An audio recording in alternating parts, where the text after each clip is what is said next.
요즘 기독교인들 가운데 잘 알려진 닉 부이치치는 호주의 한 기독교 가정에서 태어났습니다. 양팔이 없이 태어났고 양다리가 없이 태어났습니다. 참 어떻게 이렇게 무거운 짐을 하나님께서 이 사람에게 주셨을까 생각합니다. 요즘 며칠 동안에 제가 이 치아를 치료하느니라고 이렇게 마취 주사를 맞고 막 깎아내고 썩은 게 아니고 달아져 가지고 이렇게 씌워야 되기 때문에 3개나 이렇게 하는 바람에 돈도 많이 들어가고 마취 주사 놓으니까 막 힘들고 끝나고 나면 막 욱신욱신하고 하니까 이 기계를 많이 썼구나, 이제 삶이 다 지나가는구나. 이 신체 일부분만 이렇게 조금 이상이 와도 힘든데 양팔과 양다리가 없이 태어났으니 얼마나 무거운 인생의 짐입니까? 근데 희한하게도 양다리는 없는데 몸 밑에 발 2개가 있었습니다. 그리고 한 발에만 발가락이 2개가 생겼습니다. 참 깊은 우울증, 더 이상 살고 싶지 않은 깊은 우울증에 빠지고 자살을 시도했습니다. 근데 기독교 가정에서 태어났기 때문에 열심히 기도하기를, 하나님 양팔과 양다리가 생기게 해주세요. 얼마나 많이 기도했는지 몰라요. 그러나 결국은 닉 부이치치가 아니다, 그것이 아니고 내가 사람들에게 영감을 깨우치는, 영감을 불어넣어주는 사람이 되는 것이 내게 소명이다. 그걸 깨닫고는 이제 살아있는 것을 하나님께 감사하기 시작했습니다. 그리고 이분이 한 말 중에 유명한 말이, 어떤 직업을 가졌던 당신은 소중하고 아름답습니다. 최선을 다해서 사는데 감히 누가 당신을 향해서 다른 무엇을 더 원하겠습니까? 절대로 포기하지 마세요. 이게 이제 닉 부이치치가 이야기한 유명한 이야기입니다. 오늘 우리는 외모와 신체는 건강하지만 삶의 여러 가지 무거운 짐 때문에 정신적으로 눌려 사는 그런 삶이 반복되고 또 수많은 사람들이 있는데, 오늘 이 닉 부이치치는 이런 사람들에게 강력한 영감을 이렇게 넣어주는, 도전하는 삶을 살고 있습니다. 삶의 문제에 마음을 빼앗기지 말고 하나님께서 삶에 주신 소명에 집중하면 위대하신 하나님께서 그 삶을 통해서 영광을 반드시 받으십니다. 우리 성경에는 사회적으로 성공하고 경제적으로 성공하고 정치적으로 성공한 위대한 인물들에 대해서 관심이 전혀 없습니다. 오히려 연약하고 고통스러운 삶이지만 하나님께 믿음으로 반응한 사람들에게 하나님은 집중적으로 관심을 갖습니다. 오늘 본문 민수기 4장 본문에는 레이지파에 속한 게르손 가족이 소개됩니다. 게르손 가족은 광야에서 성막의 기구들을 이렇게 운반하는 책임을 가진 사람들이었습니다. 이 게르손 가족들의 삶을 통해서 오늘 인생의 무거운 짐을 짊어지고 이 광야를 여행하는 오늘 저와 여러분들이 교훈과 지혜를 얻기를 원합니다. 이 게르손 가족은 성막의 기구와 짐을 나르는 너무나 평범한 사람들이었습니다. 그러나 그들 중에 누구도 너무나 평범하다는 이유 때문에 불평한 사람은 아무도 없었습니다. 하나님은 오늘 이 시대에도 여전히 하나님의 집에 성막의 기구들을 자신의 등에다가 짊어지고 갈 사람들을 필요로 하고 계십니다. 우리 주님께서 예루살렘을 방문하실 때 주께서 쓰시겠다 하라, 주께서 쓰시겠다고 하는 말씀에 순종하여 자기 등으로 짐을 짊어지고 가는 사람들은 행복합니다. 우리 직장과 비즈니스로 고된 노동을 해서 육체가 연약해진 사람들이 있습니다. 신체적인 질망 그리고 질병과 그리고 삶에 얽힌 문제로 힘들어하는 분들도 있습니다. 우리 주님께서 겟세마네 동산에서 피곤해서 쓰러져 잠자는 제자들을 향하여 너희가 한시도 나와 함께 깨어있어 기도할 수 없더냐, 그렇게 말씀하시는데, 이 말씀은 책망의 말씀이 아닙니다. 절대로 책망의 말씀이 아니죠. 우리 주님이 곧바로 말씀하시기를 마음에는 원이로되 육신이 약하도다. 이건 우리 인생이 피곤하고 연약하다는 것을 아시고 하시는 말씀이죠. 고된 노동과 질병과 삶의 문제로 지친 분들은 오늘 게르손 가족들이 자기 등으로 성막의 기구들을 짊어지고 광야로 걸어간 그 삶을 돌아보면서 참고 인내로 믿음으로 이 땅을 걸어가는 삶이 필요합니다. 이 모든 문제의 배후에는 하나님의 목적이 있기 때문입니다. 우리 하나님께서는 저와 여러분들이 짊어지고 있는 짐이 무거운 짐인 것을 알고 계십니다. 옛날에 한 기독교인 노예가 자유인이 되고 싶어서 얼마나 많이 기도했는지 몰라요. 그러나 결코 이 노예의 삶에 자유가, 기회가 오지 않았습니다. 그래서 마침내 그는 하나님의 섭리 가운데 노예가 되었으니 하나님께서 허락하신 것으로 알고 노예로서 하나님을 영화롭게 하리라. 우리 초대교회 때 로마에 있는 대부분의 신자들이 3분의 2가 노예 신분이었다는 것을 아십니까? 무거운 짐을 메고 있지만 하나님을 영화롭게 하겠다고 하는 결단이 필요합니다. 히브리서 11장엔 하나님께서 주신 무거운 짐을 기꺼이 메고 간 사람들이 있습니다. 또 어떤 이들은 더 좋은 부활을 얻고자 심한 고문을 받되 구차히 풀려나기를 원하지 아니하였으며 이런 사람은 세상이 감당하지 못하느니라. 이런 믿음의 사람들은 무거운 짐 때문에 이 고통의 밤을 보내지만 결국 하나님께서 그들의 삶을 통해서 큰 영광을 받으십니다. 그들은 게르손 가족처럼 무거운 짐을 메고 하나님을 섬기고 있는 사람들입니다.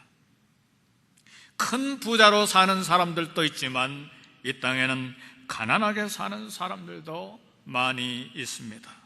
재산이 적어 가난한 사람도 있지만 심령이 가난하게 살아 어려운 사람들도 있습니다. 그러나 성경은 말하기를 심령이 가난한 자는, 마음이 가난한 자는 복이 있나니 그래서 천국이 저희 것이며, 가난하지만 정직하고 의롭게 살려고 애쓰는 사람들이 있습니다. 잘못한 것도 없는데 비난과 조롱을 믿음으로 인내하는 사람들이 있습니다.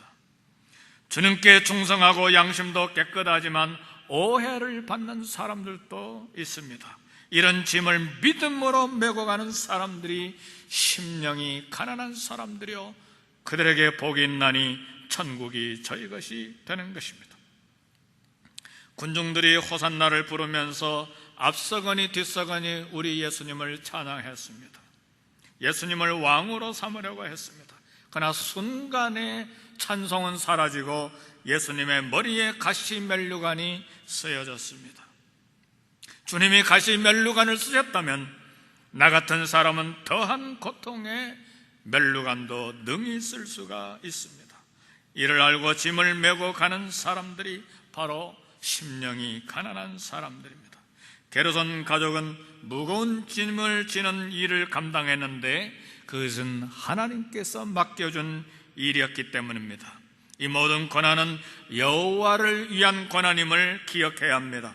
진실한 하나님의 자녀는 하나님을 위해서 삽니다.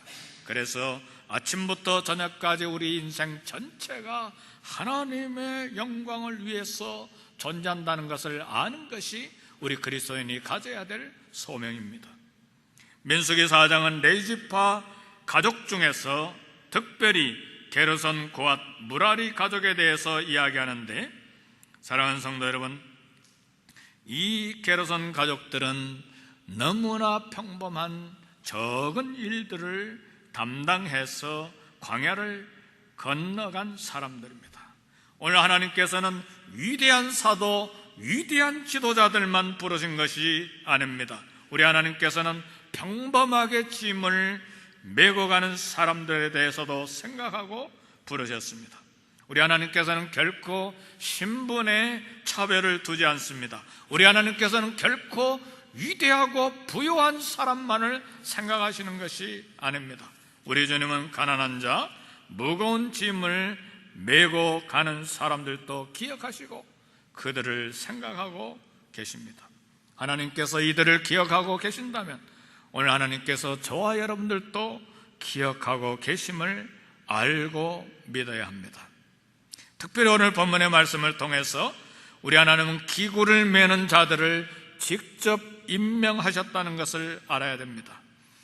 우리가 가게 종업원이든 어떤 비즈니스맨이든 혹은 길거리에 청소하는 이 청소맨이든 하나님의 뜻에 따라 직업을 가졌다고 믿는다면 바로 그 사람은 행복한 사람입니다. 어떤 직업에 종사하든 만족한 이유는 하나님이 주셨다고 믿기 때문입니다. 민수기 4장 27절을 말합니다. 게르손 자손들은 그들의 모든 일 곧 멜 것과 처리할 것을 아론과 그의 아들들의 명령대로 할 것이니 너희는 그들이 멜 짐을 그들에게 맡길 것이니라. 하나님께서 맡겨주신 직업으로 믿을 때 힘들어도 만족할 수 있습니다. 게르손 가족들이 해야 될 일은 별 볼 일 없어서 휘장 덮개, 휘장 문 그 줄들, 기구들이었어요. 나타낼 것이 아무것도 없었어요. 짐을 맬 사람들은 자기들 스스로 자기가 맬 짐을 정하는 것이 아니고 하나님께서 정해 주셨습니다. 아니, 나를 뭘로 보고 지금 이걸 맡기는 거예요? 나는 금촛대를 들고 갈 자격이 충분한 위대한 사람이에요. 아니, 내 능력을 몰라서 이렇게 하나요? 나는 금향단을 들고 갈 사람인데, 아니, 나와 같은 학력과 능력과 경험을 가진 사람은 법궤를 메고 가야 될 텐데, 이렇게 말하는 사람이 아무도 없었어요. 모든 일을 자기가 원하는 대로 하는 것이 아니라 하나님께서 아론과 그의 아들들에게 명령한 대로 그 짐을 메고 갔습니다. 우리는 자기를 내세우는 것이 아니라 주여, 내가 무엇을 하면 좋겠습니까? 이런 자세가 우리에게 필요한 것입니다. 우리 찬송가에 기록된 대로 부름받아 나서님은 어디든지 가오리다. 부름받아 나서님은 무엇이든 하오리다.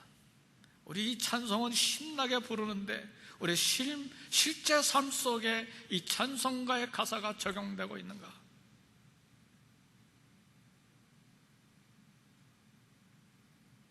레이지파가 성막의 기구들을 옮길 때 그들은 몸과 의복을 물로 세탁해야 했습니다. 너희가 깨끗하여지고 그 다음에 여호와의 기물을 메이라 그랬습니다. 오늘 이 말씀은 오늘 우리에게도 동일한 말씀입니다. 레인처럼 짐을 메고 하나님께 헌신하기 위해서는 어떤 위대하고 나타나 보이는 거대한 일을 감당하는 데 관심을 갖는 것이 아니고, 비록 줄과 막대기와 휘장과 이런 천막 조각을 들고 가지만 하나님께서 요구하시는 것은 거룩한 일입니다. 물과 피가 필요한 거예요. 깨끗한 것이 필요해요. 왜요? 우리 모든 그리스도인들은 헌신하기 위하여 물과 필요한데, 그 이유는 우리 그리스도인들은 하나님의 거룩한 나라요 택하신 백성이요 그의 소유된 하나님의 백성, 왕같은 제사장들이기 때문에, 저와 여러분들이 하나님의 거룩한 나라요 소유된 족속이요 왕같은 제사장들인 걸 믿습니까? 그렇다면 거룩이 필요합니다. 바울은 청년 목회자 디모데에게 말했습니다. 큰 집에는 금그릇과 은그릇뿐만 아니라 나무그릇과 질그릇도 있어 귀하게 쓰는 것도 있고 천하게 쓰는 것도 있나니, 그러므로 누구든지 이런 것에서 자기를 깨끗하게 하면 귀 쓰는 그릇이 되어 거룩하고 주인의 쓰심에 합당하며 모든 선한 일에 준비함이 되리라. 본문에서 바울이 이야기하는 것은 금그릇과 은그릇이 중요한 것이 아니고 깨끗한 그릇에 포커스하고 있습니다. 크게 보이는 직분이 중요한 것이 아니고 주인의 쓰심에 합당한 그릇이 되고 있는가가 중요해요. 많은 사람들은 금그릇을 생각하죠. 인디애나 존스 영화에 보면 마지막 굴 속에 들어가 가지고 예수님이 마지막 잔을 마셨던 그 잔을 찾는데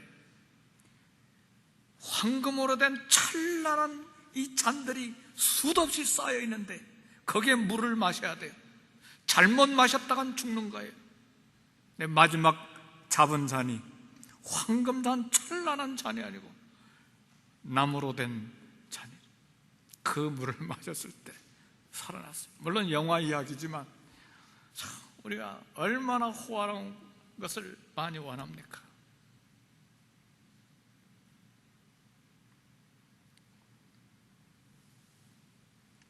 예수님을 믿어 거듭났고 보배로운 피로 씻음을 받은 사람은 하나님의 제사장들로서 성막에서 하나님을 섬기는 사람들입니다. 성별의 물을 뿌려 자기를 깨끗하게 하여 주님의 쓰심에 합당한 것이 우리가 관심 가져야 될 내용입니다. 레인들은 언제나 성막의 짐을 메고 출발해야 했는데 언제 출발해야 될지 알지 못했어. 그때가 때로는 새벽이 되기도 하고 때로는 한낮이 되기도 하고 때로는 저녁 때에 떠날 때도 있어야 했습니다. 나팔이 울면 일어나 기물을 메고 떠났습니다. 구름기둥이 움직일 때 떠나 그리고 구름기둥이 멈춘 곳에까지 따라가야 했습니다. 민수기 9장 17절의 말씀 보니까 구름이 성막에 떠오를 때는 이스라엘 자손이 곧 행진하였고 구름이 머무는 곳에 이스라엘 자손이 진을 쳤으니 그랬습니다. 기억해야 될 것은 레위 자손들은 항상 준비가 된 상태였습니다. 이 말씀을 준비하면서 저도 생각이 났어요. 목회자가 늘 준비해야 될 게 세 가지래요. 하나는 이사할 준비, 또 하나는 죽을 준비, 마지막은 어디 가든지 설교할 준비. 거의 다 준비가 됐나? 저도 한번 점검을 해봤어요. 죽을 준비가 됐나? 이사할 준비가 됐나? 늘 설교가 준비되어 있나? 우리가 이 말씀을 통해서 기억해야 될 것은 레위 자손들은 늘 준비가 된 상태에서 언제 나팔이 울릴지 언제 구름기둥이 움직일지 모르는 상태였기 때문에 명령이 주어지면 언제라도 기구를 메고 나아갈 준비가 되어 있었습니다. 오늘 저와 여러분들도 주님이 부르시면 언제라도 우리의 짐을 메고 갈 준비가 되어 있어야 합니다. 항상 준비하고 있다는 것은 얼마나 놀라운 영성인지 몰라요. 얼마나 놀라운 헌신인지 몰라요. 얼마나 놀라운 축복인지 몰라요. 주님이 부르시는데 아니 주님이 벌써 오시나요? 1년 뒤에 오시죠. 아직 내 삶이 정리가 안 됐거든요. 이 얼마나 두려운 사실입니까? 누가 우리를 위하여 갈고 할 때 내가 여기 있나이다 나를 보내소서 즉시 대답할 수 있는 영성이야말로 얼마나 놀라운 헌신이요 축복인지 몰라요. 우리 주인이 왔을 때 잠을 자지 아니하고 종들의 먹을 것을 나눠주고 수고하고 기다린 하인들이 얼마나 복된 하인들입니까? 영적으로 깊이 잠들어 있는 이 시대에 주님의 부르심에 즉각 응답하여 짐을 메고 갈 수 있는 깨어있는 영성의 사람들이 되시기를 주의 이름으로 축복합니다. 말씀을 마칩니다. 하나님께서 맡겨주신 짐을 메고 가는 삶을 믿음으로 감당하면 복이 있습니다. 우리는 예수님을 믿고 성공한 화려한 삶을 꿈꾸지만 그러나 사랑하는 성도 여러분, 성경을 보면 그런 사람들은 극히 소수예요. 대부분의 사람들은 이름 없이 평범하게 산 사람들이에요. 다윗 왕의 증조 할머니 룻은 이스라엘 사람이 아닌 모압 여인이었어요. 시어머니도 과부가 되고 자기도 과부가 된, 남편 사별한 2대째 과부된 사람이에요. 이 짐이 얼마나 무겁습니까? 젊어서 과부된 무거운 짐을 진 여인이었지만 젊은 사람을 따라 결혼하러 가지 아니하고 과부된 시어머니를 섬기고 그 시어머니가 섬기는 하나님을 믿겠다고 결단했을 때 보아스를 만나 결혼한 사람이 됐습니다. 다윗 왕의 고조 할머니 보아스의 어머니 라합은 여리고성에서 몸을 파는 여인이었어요. 가난한 원주민으로 사는 직업이 기생한 사람이었어요. 그러나 믿음으로 여호와를 섬기기로 결단한 삶을 살았을 때 유다 지파의 한 사람과 결혼해서 마침내 보아스의 어머니가 됐어요. 사랑하는 성도 여러분, 과부로서의 삶, 기생으로서의 삶, 모두 다 무거운 짐이요 고통스러운 짐이요 삶을 지치게 만드는 무거운 짐들이었지만 믿음으로 하나님의 손에 삶을 맡기고 광야를 걸어갔을 때 4대 5대 손에 가서 마침내 위대한 다윗 왕이 태어났어요.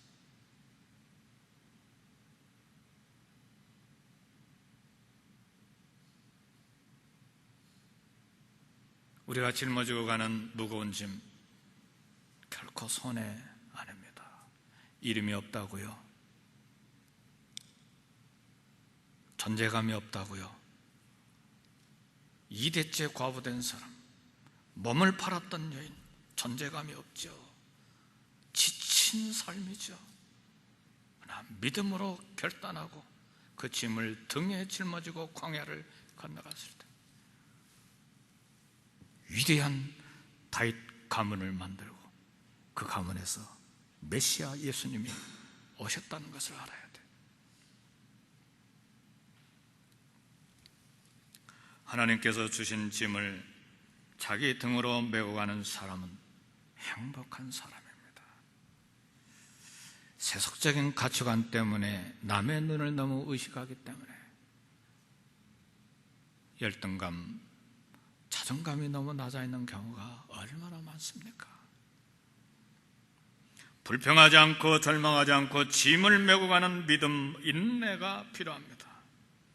이 짐을 메고 가는 길에 하나님의 임재하심과 하나님의 구름기둥의 인도하심이 있습니다.